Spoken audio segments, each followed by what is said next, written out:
அனைவருக்கும் வணக்கம். நான் இன்றைய பார்க்க போறது 9ஆம் பாடம் சிலேடை. சரியா? 56ஆம் பக்கம். சிலேடை என்பது சொல் அணிகளில் ஒன்று.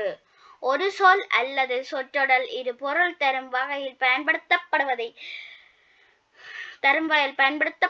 குறிக்கும். சிலேடை செவிக்கும் இனிமையும் கருத்து சுவையும் தரக்கூடியதாக அமைகிறது. அம்மாவானே என்கிறாய், அம்மா வருதல் ஒரு பொருள்.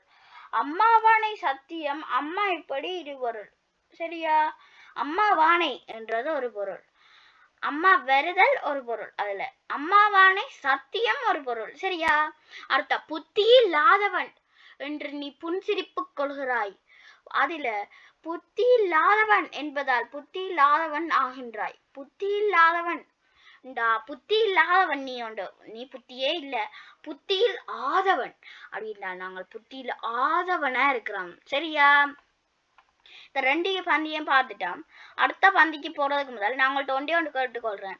நானும் உங்களை மாதிரி ஒரு ஆள் தான். ஆண்டபடியா நானும் சில நேரம் புலவிடக்கூடும். அதே மாதிரி நீங்களும் மறக்காம கமெண்ட், நான் என்ன புலவிட்டா கமெண்ட்ல டைப் பண்ணுங்க. அதை விட நான் உங்களுக்கு அடிக்கல ஹார்ட் ஒர்க்கிங் பண்ணி இந்த வீடியோ போட்டுக்கிறேன். மறக்காம ஒரே ஒரு லைக்கும் சப்ஸ்கிரைபும் மட்டும் பண்ணுங்க. அடுத்த பந்திய பார்ப்போம். சரியா?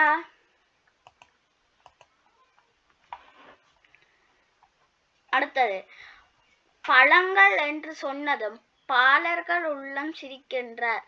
பழங்கள் பருகி நிற்பவர் பாவ முகத்தை சுழிகின்றார்.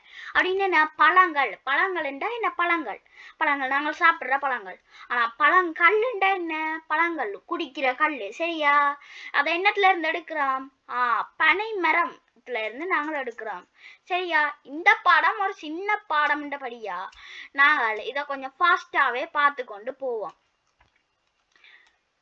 அடுத்தது படுக்கவா என கூறலும் படுக்க ஓடி வருகிறாய். படுக்கவா என முடிவிலே பரபரப்பா கேட்கிறாய். அப்படின்டா படுக்கவா என்றது அம்மா என்னோட நீ படுக்கவான்னு சின்ன பிள்ளைகள் கேட்கிற மாதிரி. சரியா? அதே மாதிரி படுக்கவா என்று நீ ஒரு அம்மா நான் போய் படுக்கவா என்று நீ ஒன்று கேட்கிற. அப்படியே 2 3 இதுல 2 பொருள்ல வருது. இதுதான் நாங்கள் எப்பவுமே சிலேடை என்று சொல்லுவோம். தாவரம் என்று நீ சாமியை தலைவணங்கி கேட்கிறாய். தாவரம் இந்த உலகினை தலைக்க வைத்து தலைக்குது. அதனால தாவரம்டா கடவுளே எனக்கு ஒரு வரத்தை தா என்று நாங்கள் கேட்கிறோம். அதே மாதிரி தாவரம் தான் இந்த உலகத்தையே தலைக்க வைக்குதான். சரியா? அடுத்த இங்க பாருங்க. அரும்பதன் வானைந்தா வாருங்கள், ஆனைந்தா சத்தியம் அல்லது கட்டளை, ஆதவன்டா சூரியன், வரம்ண்டா அருள், தலைக்கண்டா செழிக்க. சரியா? நாங்களுக்கு இந்த சிலேடைக்கு ஒரு உதாரணம் ஒன்று சொல்றேன். ஒரு ஆளாம் அவையல்ட அம்மா சொல்லுவான் அண்டைக்கு கரண்ட் இல்லையாம். அப்ப அவன் அம்மா சொல்லுவான் பக்கத்துல போய் கொஞ்சம் லாம்பெண்ணை வாங்கிட்டு வாண்டு. அப்ப அவரும் சரியும் ஓகேதான் ஒரு லாம் அவர் போய் கேட்பாராம் அவையல்ட அந்த வீட்டுக்காரன் அப்பாண்ட. அப்ப கொஞ்சம் லாம்பெண்ணை தாங்கோ அவருக்கு கோபம் வந்து குத்துவாராம். அப்ப இத போய் அம்மாட்ட சொல்லுவாராம், ஏன் தண்டை பொடியனே குத்திங்கன்னு வந்து கேட்க உண்ட பொண்ணு கொஞ்சலாம் உண்ட பெண்ணா எந்த பெண்ண கொஞ்சம் கேட்கிறான் என்று சொல்ற. அப்ப இதுதான் ஒரு சிலேடை. சரியா? அவர்கிட்ட கொஞ்சம் லாம்பண்ண, ஆனா இவர் சொன்னது கொஞ்சம் லாம்பண்ணை.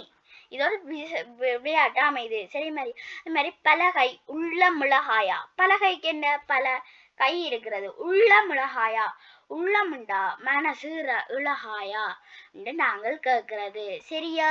அடுத்தது அதற்கான விடைகளை பார்ப்போம். புத்தி இல்லாதவன் என்பது தரும் இரு பொருட்களையும் தெரிய. புத்தியில் ஆதவன் புத்தியே இல்லாதவன். மற்றது குழந்தைகளது உள்ளம் எப்போது சிரிக்கின்றது. பழங்கள் என்றதும் கவிதையை குறிப்பிடும் தாவரத்தின் பயன்பாட்டினை குறிப்பிடுக. தாவர இந்த உலகை தலைக்க வைத்து தலைக்கிறது. இக்கவிதை மூலம் ஆசிரியர் வெளிப்படுத்த முனைகின்றார். சிலேடையை வெளிப்படுத்த முனைகின்றார். பிடித்த வரிகளை குறிப்பிட்டு காரணம் தருக. இப்ப என்ன சொல்லலாம்? தாவரம்ண்டா நீ எனக்கு தா கடவுளே எனக்கு அந்த வரத்து தா என்று வேண்டி நிற்கிறது. மற்றது தாவரம் இந்த உலகத்தையே தலைக்க வைக்கின்றது என்று நாங்கள் போட்டு விடலாம். சரியா? இது மாதிரி நாங்க இந்த பேப்பரை இப்ப பார்த்து முடிச்சிட்டோம். சரியா? நான் உங்களுக்காண்டி இவ்வளவு ஹார்ட் ஒர்க்கிங் பண்ணி இந்த சிலேடை என்ற ஒரு பாடத்தை நான் போட்டிருக்கிறேன். மறக்காம ஒரு லைக்கும் சப்ஸ்கிரைபும் பண்ணுங்க. அடுத்த வீடியோவில் உங்களை சந்திக்கும் வரை நான் உங்கள் HT லிட்டில் மாஸ்டர். தேங்க்யூ.